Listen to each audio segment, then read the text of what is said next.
I've thought a lot about the way in which trauma impacts us, and in large part that's because it's played such a huge role in the lives of people who have meant a tremendous amount to me and mean a tremendous amount to me.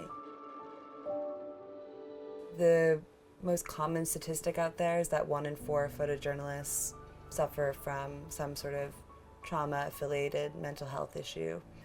It's made me really, really aware of how badly we need to talk about this and how common it is and how many different forms it takes within the people who do this work.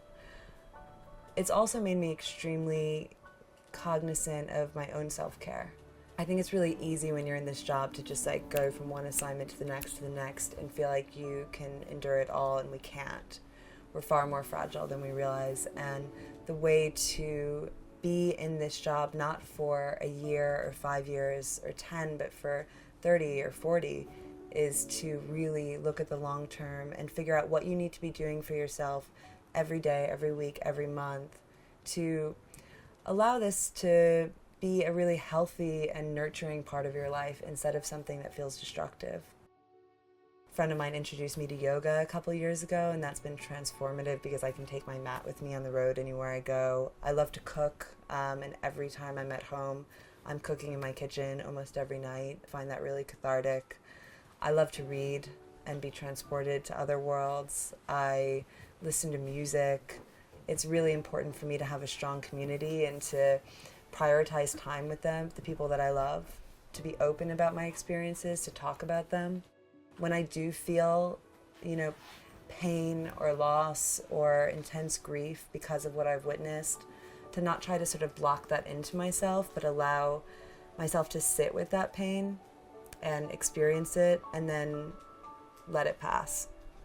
I think I used to put a lot of pressure on myself to conform to someone else's expectation of what was healthy, and what I'm trying to do now is just recognize that this is a life that I've chosen, this is a job that I love, and how to really appreciate the time that I have at home, but also to be totally present when I'm on the road, and to not strive for some sort of unachievable sense of balance that is really just a way of conforming to someone else's expectations.